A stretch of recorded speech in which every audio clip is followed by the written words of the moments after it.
Bismillahirrahmanirrahim. Ayat yang ke-62.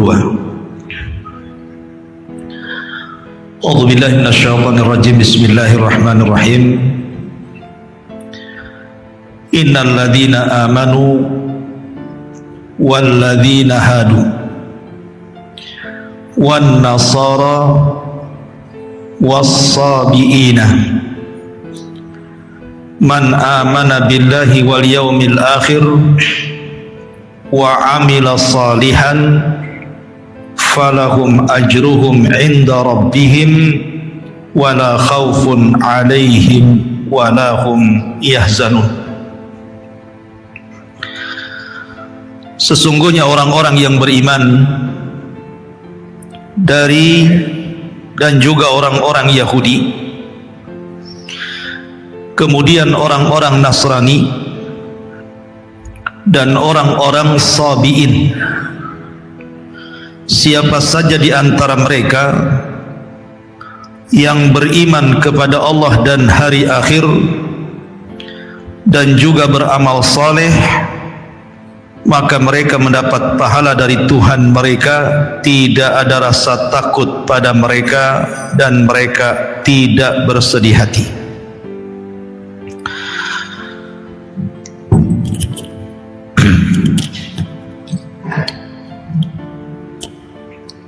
Baik. Di sini Allah Subhanahu wa taala menyebutkan tentang 4 kelompok. Pertama, orang-orang yang beriman. Siapa orang-orang beriman di sini? Yang kedua, orang-orang Yahudi. Siapa orang-orang Yahudi di sini? Yang ketiga, wan nasara, orang-orang Nasrani. Siapa orang-orang Nasrani? Kemudian yang keempat, was-sabiin, dan siapa orang-orang sabiin di sini? Kita akan berkenalan 4 kelompok yang disebutkan di dalam surah Al-Baqarah 62. Di sini Allah Subhanahu wa taala, sesungguhnya orang-orang yang beriman. Siapa orang-orang yang beriman di sini? Ada yang mengatakan bahwa yang dimaksud orang-orang yang beriman adalah orang-orang yang beriman di masa Nabi Allah Ibrahim alaihi salatu wassalam. Jadi orang-orang yang mengikuti Nabi Allah Ibrahim, merekalah yang dimaksud pada Al-Baqarah 62 di sini. Tentu yang mengikuti syariat Ibrahim, karena banyak juga di zaman Ibrahim yang menolak dakwah Ibrahim. Contohnya ketika Nabi Ibrahim berada di Irak dalam kekuasaan Namrud, justru dakwahnya ditolak. Makanya dari situ Nabi Allah Ibrahim hijrah dari Irak ke Palestina. Di Palestina inilah baru kemudian berkembang dakwahnya. Kemudian yang kedua, walladzina hadu, dan orang-orang Yahudi. Siapa orang-orang Yahudi ini? Kenapa disebut Yahudi? Asal kalimat Yahudi ini, ada yang mengatakan bahwa diambil dari kata-kata hudnah. Hudnah itu artinya kami bertobat dan kembali kepada Allah. Ada juga yang mengatakan kalimat hadu, orang-orang Yahudi di sini diambil dari Yahuda. Yahuda itu satu di antara putra Nabi Allah Ya'qub. Ingat waktu kita membahas nama-nama putra-putra Ya'qub. Di sana ada Yusuf, kemudian Binyamin, kemudian Ruben, kemudian Yahuda, kemudian Lawa, Sam'un, Zabulun, Yasakir, kemudian Dan, Naftali, Jad dan Ashir. Itu putra-putra Yakub. Nah, salah satu putra Yakub itu namanya Yahuda. Dari sinilah muncul Yahudi, dari turunan Yahuda tadi. Ada juga yang mengatakan kalimat hadu itu artinya taharraku, karena mereka tergesa-gesa ketika membaca Taurat, makanya mereka disebut Yahudi. Berarti dari sini penamaan Yahudi karena 3 perkara. Pertama, diambil dari kata-kata hudna, dan itu difirmankan oleh Allah Subhanahu wa taala di dalam surah Al-A'raf ayat 154 sampai 156. Allah mengatakan, walamma sakata am Musal ghadab akhadal alwah. Ketika Nabi Musa alaihi salatu wassalam reda emosinya, karena ketika itu kan Musa baru datang dari Bukit Saina mengambil Taurat. Tiba-tiba pulang, Bani Israel murtad, menyembah patung anak sapi yang dibentuk oleh Samiri. Jelas Musa marah.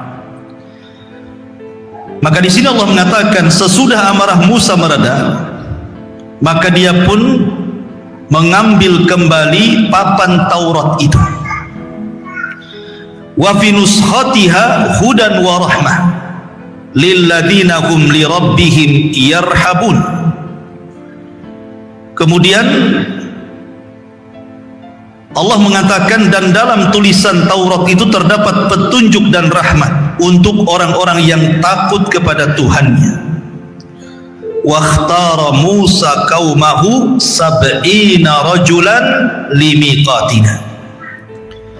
Dan Musa memilih 70 orang dari kaumnya untuk memohonkan tobat kepada kami.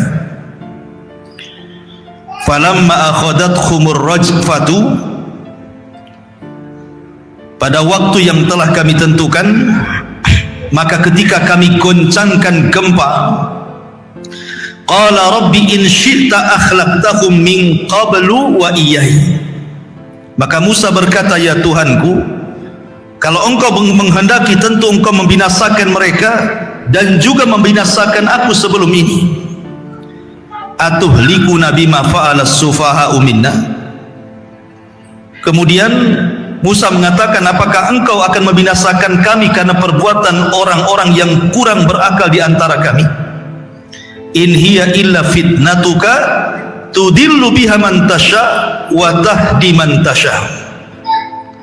Waliyuna faghfir lana warhamna anta khairul ghafirin waktub lana fi hadhihi dunya hasanah wa fil akhirati inna hudna. Di sini ada kata inna hudna. Kemudian Musa alaihi salatu wassalam mengatakan, itu hanyalah cobaan yang engkau cobakan kepada kami.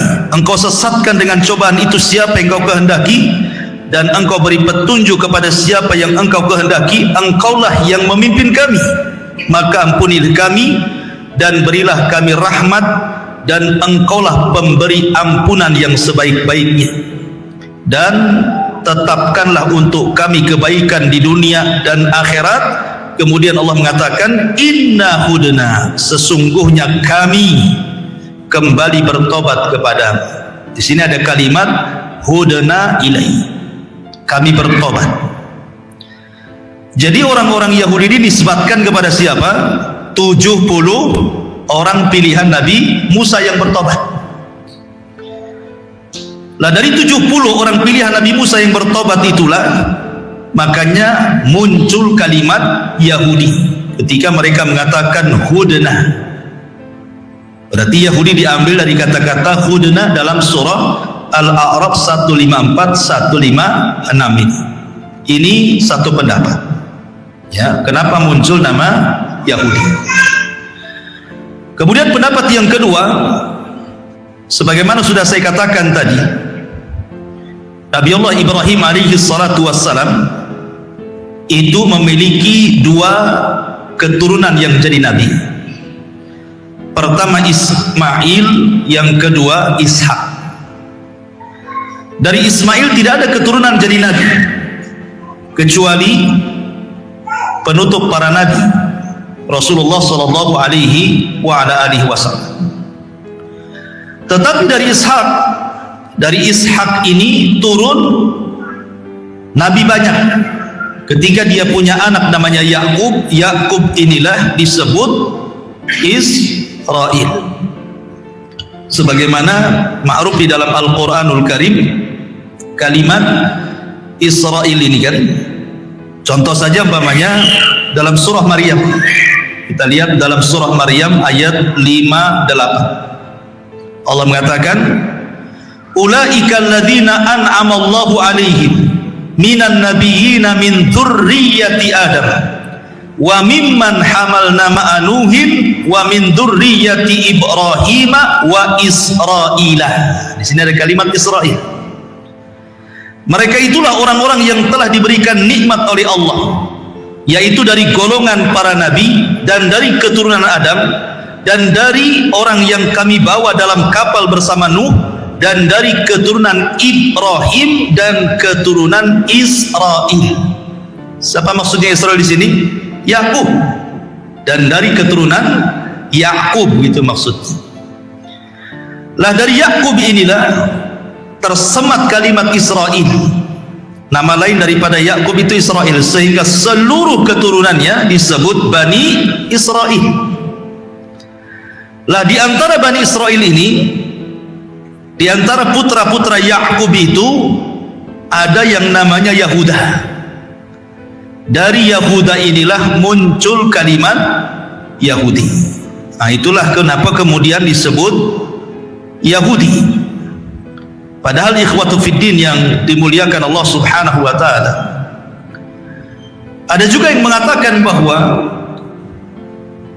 orang-orang Yahudi, kenapa Bani Israil kemudian lebih dikenal orang-orang Yahudi hari ini, padahal putra-putra Yakub itu banyak kan? Itu disebabkan karena runtuhnya kerajaan Sulaiman. Ketika Nabi Allah Sulaiman meninggal dunia, ketika itu kan Bani Israel terpecah menjadi dua kerajaan, ya. Lah kerajaan putra Sulaiman sendiri dan putranya yang lain, tetapi kemudian terpecah menjadi dua kerajaan. Lah kerajaan yang jauh dari kerajaan semula Nabi Allah Sulaiman, disitulah orang-orang Yahudi bergabung. Banyak orang-orang Yahudi yang kemudian bergabung dengan kerajaan yang kedua setelah pecahnya dua kerajaan era pasca meninggalnya Nabi Allah Sulaiman alaihi salatu wassalam. Maka sejak itulah negara itu disebut Yahudi, negara Yahudi. Padahal di situ ada beberapa kabilah gitu ya, seperti Lawa juga di situ, yang kemudian juga apa namanya Syamun juga di situ gitu ya. Jadi ada 4 kabilah kalau tidak salah, salah satunya Yahudi yang kemudian memisahkan dan membuat kerajaan sendiri, tetapi kerajaan itu justru kemudian lebih banyak dinisbatkan kepada Yahudi dan sampai hari ini ya. Dan tentu yang antum harus pahami ikhwatu fiddin, kalau kita cerita Yahudi zaman tempo dulu, tentu yang dimaksud Yahudi di situ adalah orang-orang yang beriman kepada Musa dan kepada Taurat. Jadi yang dimaksud Yahudi di sini, maksudnya Yahudi di zaman tempo dulu itu Yahudi yang beriman kepada kerasulan Musa dan juga Taurat. Tapi Yahudi yang ada di Madinah, Yahudi yang ada di Madinah di zaman Nabi Shallallahu Alaihi Wasallam itu sudah mengikuti Taurat yang sudah dipelintir. Ya, makanya di antara mereka ada yang menuhankan Uzair, sebagaimana Allah Subhanahu Wa Taala berfirman, wa qalatil yahudu Uzair ibnullah. Berkatalah orang-orang Yahudi, Uzair itu putra Allah. Maksudnya Uzair itu Nabi Uzair yang ma'ruf, yang ditidurkan oleh Allah Subhanahu wa taala satu abad itu. Ya, Nabi Uzair itu mereka anggap itu adalah putra Tuhan disebabkan karena mampu menghafal Taurat dalam benaknya. Padahal Musa sendiri tidak hafal Taurat, dia tetap memegang papan Taurat, tetapi Uzair mampu menghafal Taurat. Makanya orang-orang Yahudi mengira bahwa Uzair itu keturunan Allah gitu.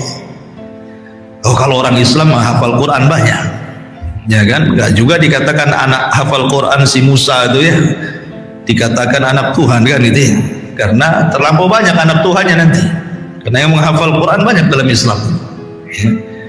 Dan satu-satunya agama yang bisa menghafal kitabnya hanyalah Islam. Kalau agama-agama yang lain jarang, hampir tidak ada yang menghafal dengan teksnya gitu ya, di luar kepala kitab-kitab mereka, baik Yahudi ataupun Nasrani. Ma'asyiral muslimin yang dimuliakan Allah Subhanahu wa taala. Jadi intinya bahwa penamaan Yahudi itu diambil dari salah satu putra beliau, putra Nabi Yakub, namanya Yahuda. Ada juga yang mengatakan karena kalimat hadu itu artinya taharruk, mereka bersegera, tergesa-gesa memahami Taurat. Bahkan mereka kemudian memelintir Taurat sehingga Allah Subhanahu wa taala firmankan yuharrifunal kalima an mawadi. Mereka suka merubah kitab-kitab mereka dengan tangan-tangan mereka. Adapun sejarah Yahudi semuanya hitam, tidak ada yang putih. Ya, tidak juga hitam putih. Ya, semuanya hitam. Karena orang-orang Yahudi itu dikenal dalam Al-Quran sendiri sebagai kaum pendusta para nabi. Bukan hanya sebagai pendusta para nabi, pembunuh para nabi. Makanya Nabi SAW saja ketika diajak dagang itu belum diangkat jadi nabi itu oleh pamannya Abu Talib sama Buhairah Rahib, disuruh balik lagi. Takut kalau seandainya ketemu orang-orang Yahudi di Syam, kemudian tanda-tanda kenabian mereka ketahui, nanti dibunuh lagi. Makanya Abu Talib pun kemudian tidak jadi membawa Rasul ke Syam dan balik ke kota Mekah. Itulah sifat daripada orang-orang Yahudi. Taib. Kemudian kelompok yang keempat, As-Sabi'in. Ini yang menarik. Mungkin antum sering dengar Yahudi, Nasrani. Ini agama As-Sabi'in. As-Sabi'ah ini apa? Ya, siapa mereka?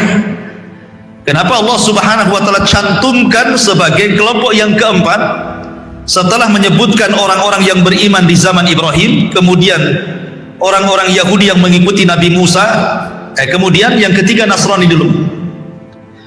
Kenapa sampai disebut Nasrani? Kalau Yahudi saya sudah tahu tadinya. Ada yang mengatakan bahwa penamaan Nasrani ini ikhwatu fiddin yang dimuliakan Allah Subhanahu wa taala diambil dari kalimat An-Nasirah. An-Nasirah itu satu tempat di mana Isa ibnu Maryam dilahirkan dan menetap di situ dan diangkat menjadi nabi dan rasul. Sebuah tempat namanya Nasirah. Maka siapapun yang kemudian mengikuti ajaran Isa, mereka mengatasnamakan diri sebagai An-Nasarah. Diambil dari An-Nasirah, tempat kelahiran Isa. Ini satu pendapat tentang kenapa kemudian Nasrani disebut An-Nasara. Kemudian yang kedua, dan An-Nasirah di mana? Letaknya di Palestina ya. Ya, tempat di Palestina di mana Isa bin Maryam lahir di situ dan diangkat sebagai nabi dan rasul juga di situ. Kemudian yang kedua disebut Nasara juga karena mereka ketika Nabi Musa alaihi salatu wassalam, Nabi Isa alaihi salam,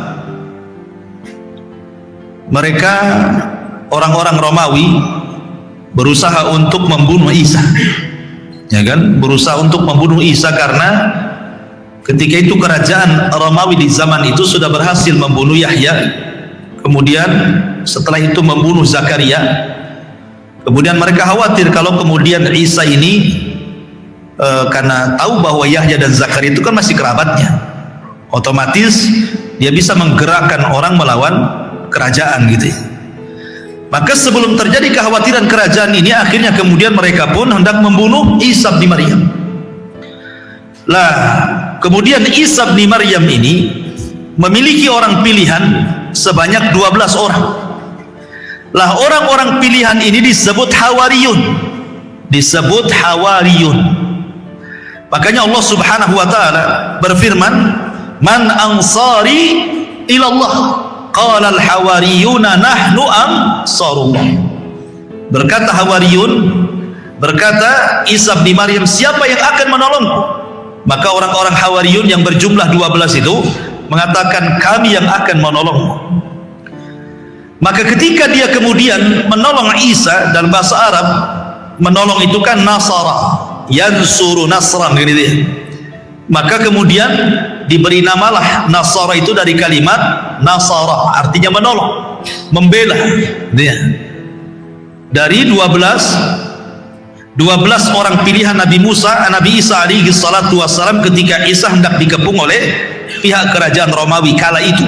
Tetapi kemudian Allah Subhanahu wa taala mengangkat Isa ke langit dan menyerupakan di antara 12 orang pilihan, satu di antara mereka yang dibunuh, disalib, dan kemudian orang-orang Yahudi mengklaim mereka sudah membunuh dan menyalib Isa. Padahal Isa diangkat ke langit. Ya. Makanya kemudian karena sebab mereka menolong Isa dan kemudian diikuti orang-orang yang mengikuti ajaran Isa, maka ajarannya kemudian disebut An-Nasara.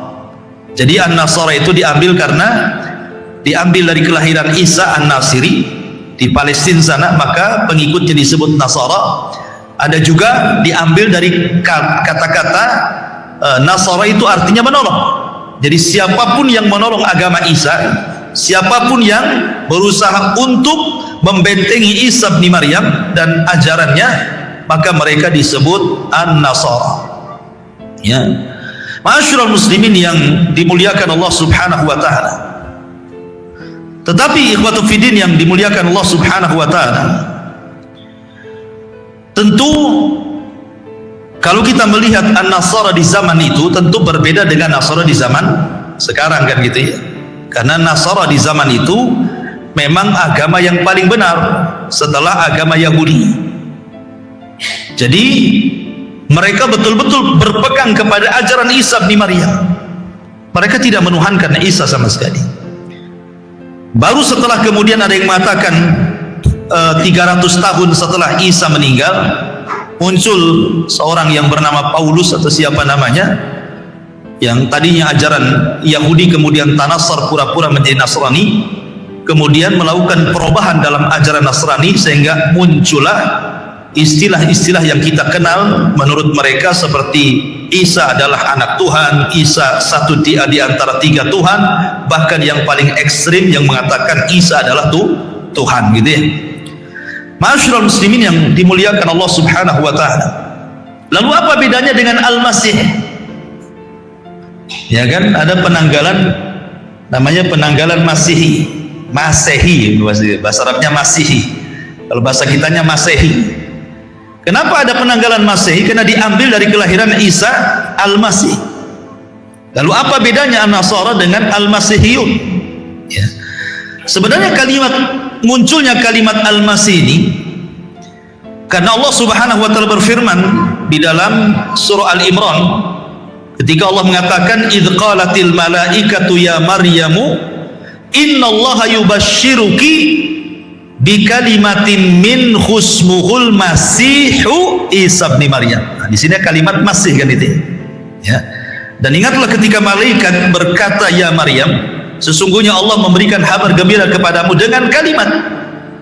Ya, maksudnya kelahiran seorang bayi yang bernama Al-Masih Isa. Kenapa Isa disebut Al-Masih? Kemudian orang-orang yang begitu Isa disebut Masihiyun. Ya. Ada yang mengatakan Al-Masih di sini seperti Al-Imam Al-Raghib Al-Asfahani. Secara bahasa Masih itu artinya masah, menyentuh. Jadi kalau antum memegang tangan kemudian digeser, diusap-usap, itu namanya Masih. Ya, Masih itu orang yang mengusap. Ya. Sehingga yang dimaksud mengusap di sini karena memang di antara mukjizat Nabi Isa adalah mampu mengobati semacam penyakit apapun dengan cukup mengusap. Orang buta diusap jadi sembuh, gitu ya. Orang sakit diusap jadi sembuh. Orang mati diusap aja bisa hidup karena izin Allah Subhanahu wa taala. Sehingga makanya disebut Al-Masih diambil dari mukjizat beliau. Ya, mukjizat Nabi Allah Isa ibnu Maryam. Lalu kenapa kemudian Isa pula dinasbatkan kepada ibunya, tidak kepada bapaknya? Sekali lagi karena tidak punya bapak. Ya, jadi Allah Subhanahu wa taala langsung yang meniupkan ruh kepada Maryam, gitu ya, lewat perantara malaikat Jibril alaihi salatu wassalam. Ma'asyiral muslimin yang dimuliakan Allah Subhanahu wa taala. Maka di zaman itu, ya di zaman itu bukan di zaman sekarang, Nasara itu terbagi menjadi dua istilah. Ada yang menyebutnya Hawariyun sebagaimana surah As-Saffat 14, ada yang mengatakan mu'minina minan Nasara, orang-orang yang beriman dari kalangan orang-orang Nasrani. Taib, ini yang ketiga. Yang keempat, As-Sabi'in. Siapa As-Sabi'in ini? Ada yang mengatakan As-Sabi'in ini adalah pengikut Nabi Yahya. Nabi Yahya ibn Zakaria, atau istilah orang-orang Nasrani disebut Yuhanna, gitu ya. Nabi Yahya ibn Zakaria. Jadi mereka menganggap bahwa As-Sabi'in ini kami pengikut Nabi Yahya, dan mereka mengklaim bahwa As-Sabi'in ini agama yang paling tua. Jadi sebelum ada orang Yahudi, sebelum ada orang Nasrani, sebelum ada orang Majusi, agama As-Sabi'in ini agama yang paling tua. Bahkan mereka menisbatkan agama ini kepada putra Adam alaihi salatu wassalam, putra Nuh alaihi salatu wassalam, namanya Sam ibn Nuh. Maka mereka menisbatkan diri dengan Samiyun. Kami ini orang-orang Sam, maksudnya Sam putra Nuh.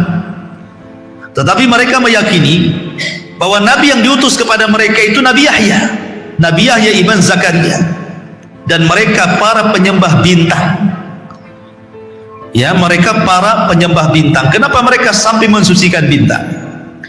Keyakinan mereka terhadap tauhid sama dengan kita. Mereka mengesahkan, sebenarnya mengesahkan Allah Subhanahu wa taala.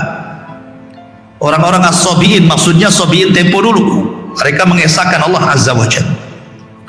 Akan tetapi kemudian mereka meyakini bahwa Allah menciptakan makhluk yang bukan malaikat, bukan jin, bukan manusia, sebanyak 360 makhluk itu kemudian diletakkan di alam cahaya di langit. Ya, lah makhluk-makhluk inilah yang kemudian diberikan wewenang oleh Allah untuk berbuat seperti rububiyah Allah, mampu menciptakan ini, mampu menghancurkan ini, mampu itu. Dan mereka meyakini bahwa bintang-bintang itu tempat para malaikat, sehingga mereka sangat mensucikan bintang-bintang. Tetapi agama ini memang tidak banyak, sampai hari masih ada, tetapi di Irak sana dan beberapa tempat, tapi jumlah mereka tidak berkembang. Kalau dulu, ya, ini agama yang sangat besar, gitu ya. Dan mereka pun punya kitab-kitab yang disucikan, beberapa kitab menurut keyakinan mereka, gitu ya. Dan juga memiliki hukum fikih bagi mereka, sama ada sholat dan begitu seterusnya, gitu ya. Nah, tetapi bagi mereka, tokoh-tokoh agama mereka syaratkan bahwa tokoh-tokoh agama orang-orang As-Sabi'in ini pertama harus sehat rohani dan jasmani. Jadi kalau umpamanya orang buta tidak bisa jadi ustaz di agama Sabi'in ini. Orang pincang nggak boleh, orang budak apalagi, orang bisu tambah nggak boleh, gitu. Jadi betul-betul orang sehat secara fisik, ya. Kemudian mereka tidak dikhitan, sama dengan Nasrani. Kalau Yahudi kan dikhitan, sama dengan Islam. Yahudi dikhitan, Islam juga di Islam itu. Tapi orang Nasrani As-Sabi'in tidak dikhitan. Ya, kebanyakan orang Nasrani tidak dikhitan karena tidak jadi syariat mereka dikhitan itu. Lain dengan Yahudi, mereka dikhitan. Makanya ketika Raja Herakli, Raja Romawi, ya, ketika mendapatkan surat dari Nabi SAW, sebelumnya dia bermimpi bahwa kerajaannya dicaplok oleh orang-orang yang dikhitan. Kemudian mimpinya dijelaskan kepada para peramal di sekitar kerajaan. Lah orang-orang menyangka bahwa jangan-jangan Mimpi itu disyaratkan kepada orang-orang Yahudi. Kenapa? Karena belum ada surat dari Arab. Mereka nggak tahu bahwa orang Arab juga dikhitan gitu ya. Sementara bagi mereka orang-orang Romawi, setahu mereka yang dikhitan itu ya orang-orang Yahudi. Makanya kemudian penggawa kerajaan mengatakan kalau memang itu yang dikhawatirkan, kita bantai saja orang Yahudi katanya. Tapi setelah datang surat dari Nabi SAW, sebenarnya Hiraql ini sudah masuk Islam, tapi karena dia ingin mempertahankan negaranya, kerajaannya, akhirnya dia pun tidak masuk Islam. Tapi dia mengakui kenabian Nabi SAW karena mengikuti alur mimpinya tadi. Ya. La as-sabi ini tidak khitan mereka.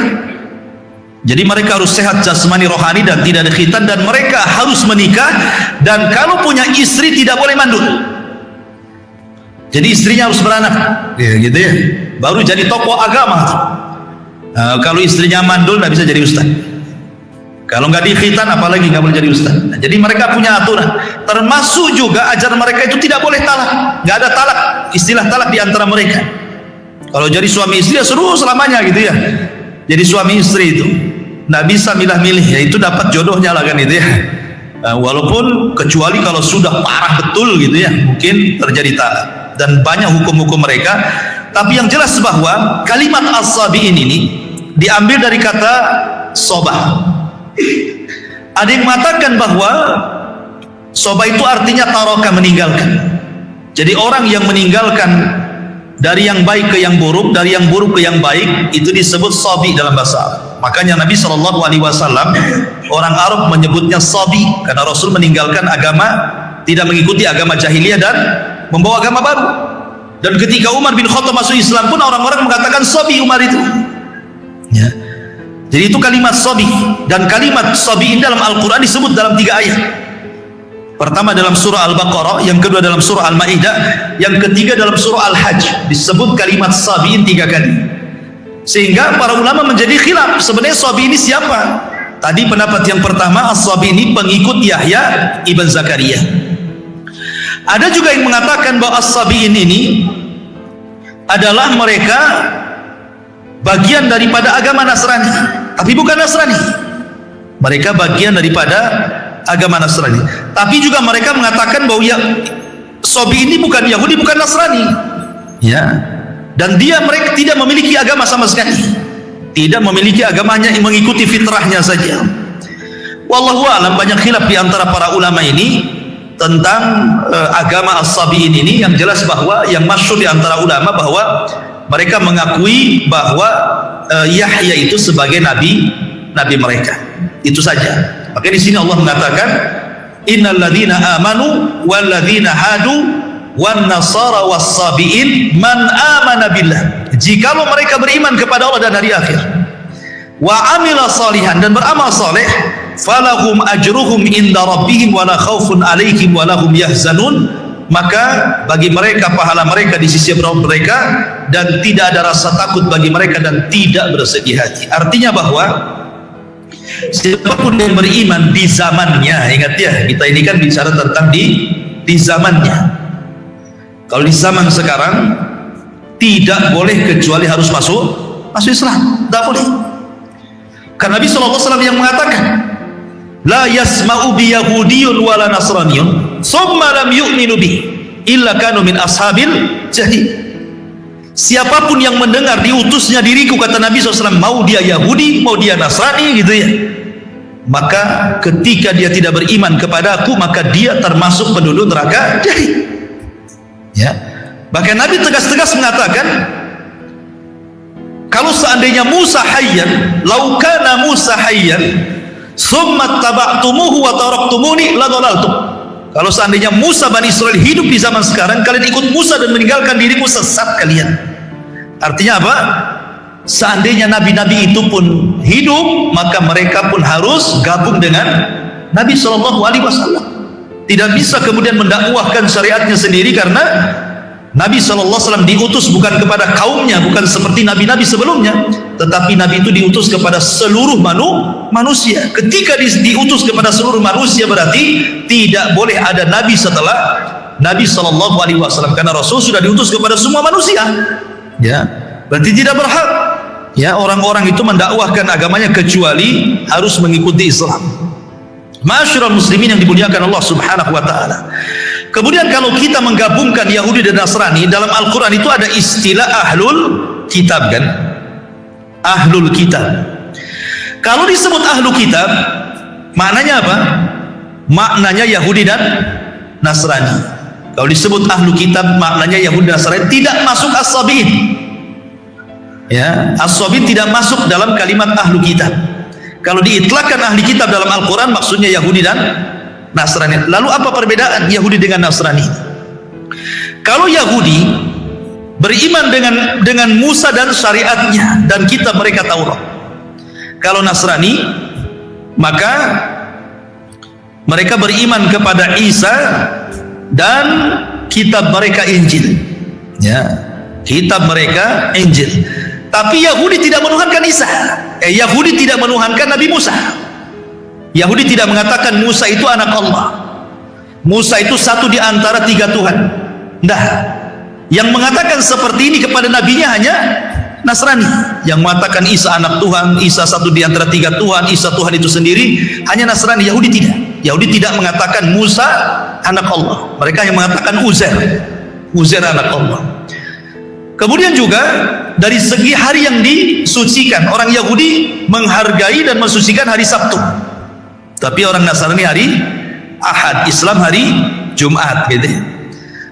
Kemudian juga dari segi kiblat, orang-orang Yahudi mereka mengambil kiblat Baitul Maqdis. Islam mengambil kiblat ke mana? Ke Ka'bah sananya, ke Mekah. Orang-orang Nasrani ke arah timur. Ya. Kemudian juga dari segi keyakinan mereka terhadap Ibrahim. Semua mengakui, Yahudi mengatakan Ibrahim nabi mereka, Nasrani mengatakan Ibrahim nabi mereka, Islam pun mengakui Ibrahim itu adalah kakek buyut Nabi SAW.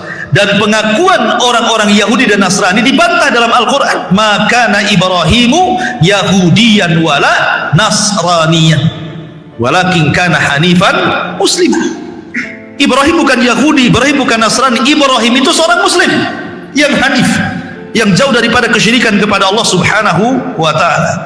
Adapun keyakinan mereka terhadap Imam Mahdi yang akan turun di akhir zaman, orang-orang Nasrani mengakui bahwa Isa itu akan turun di akhir zaman. Isa akan turun di akhir zaman.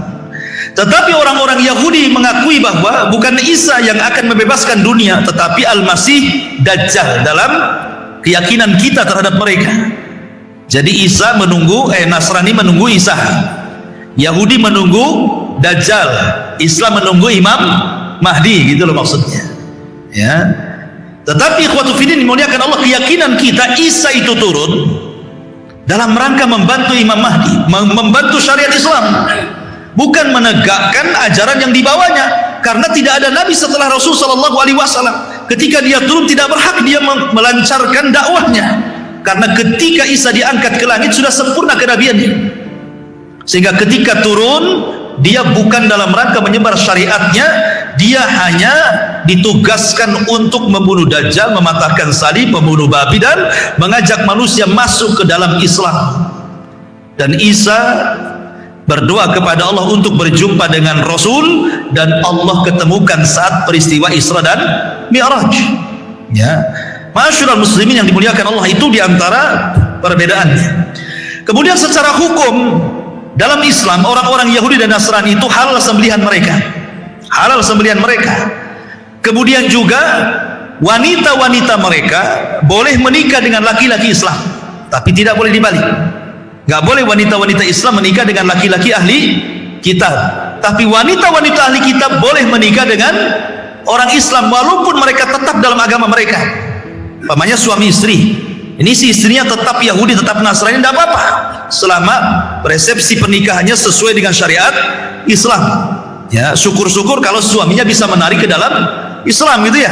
Tapi kalau perempuannya yang Muslim, mereka yang laki-lakinya, maka haram, tidak boleh. Tidak boleh. Ya, jadi sembelihan mereka halal gitu. Kemudian terhadap jizyah di zaman Rasul, jizyah itu peti. Di Madinah itu kan ada orang Yahudi, ada orang musyrik. Jizyah itu hanya berlaku kepada orang-orang ahli kitab saja. Orang-orang musyrik tidak berhak, mereka diperangi. Ya, mereka diperangi. Tapi ahli kitab kalau mereka menyerah, mereka tidak perlu keluar dari agama mereka, cukup membayar upeti saja, jizyah gitu ya. Allah mengatakan hatta yu'tul jizyata wa hum saghirun, sampai mereka memberikan jizyah, upeti, dan mereka terhina di hadapan kaum muslimin. Tapi orang musyrik tidak berlaku hukum jizyah, mereka harus masuk Islam, kalau tidak diperangi ya. Artinya bahwa ahli kitab ini masih mendekati Islam dibandingkan orang-orang musyrik. Makanya ketika turun surah Rum, ghulibatir Rum fi adnal ardi min ba'di ghalabihim sayaglibun, ketika itu kan orang Romawi perang bersama Majusi, kalah pula Romawi ini. Sedih Rasul dan para sahabat. Kenapa? Karena orang-orang Persia ini penyembah api, sama dengan orang-orang musyrik. Sementara orang-orang Romawi ini mereka Nasrani, memiliki kitab, makanya Rasul sedih, ya kan? Sehingga kemudian turun ayat sebentar lagi Romawi akan mengalahkan Majusi. Dan betul, dalam beberapa tahun setelahnya, 10 tahun kemudian, Romawi berhasil mengalahkan Persia Majusi. Ya, tapi dengan sedihnya Rasul kekalahan Romawi menunjukkan bahwa ahli kitab itu masih ada kedekatan dengan Islam, karena sama-sama diutus kepada mereka Rasul, diturunkan kepada mereka kitab. Berbeda dengan orang-orang musyrik Arab yang tidak ada nabi, tidak ada kitab, dan mereka menyekutukan Allah Subhanahu wa taala. Dan sebahaya-bahaya Yahudi di dunia adalah Yahudi Asfahan. Yang paling bahaya dari semua Yahudi di dunia adalah Yahudi Asfahan, yang nanti akan menjadi tentara Dajjal di akhir zaman. Dajjal itu kan nanti akan ke Irak, ke Asfahan, dan di sana ada 70.000 Yahudi Asfahan, lengkap dengan seragam di kepala mereka, toyalis, kemudian menjadi pertama kali pengikut Dajjal. Makanya ulama mengatakan akhtaru anwa'il Yahud, sebahaya-bahaya Yahudi itu adalah Yahudi Asfahan, karena mereka Yahudi-Yahudi yang akan menjadi pengikut Dajjal di akhir zaman. Sudah azan. Alhamdulillah ya. Subhanallah bihamdika asyhadu an la ilaha illa anta astaghfiruka wa atubu ilaik. Allahu ta'ala alam. Assalamualaikum warahmatullahi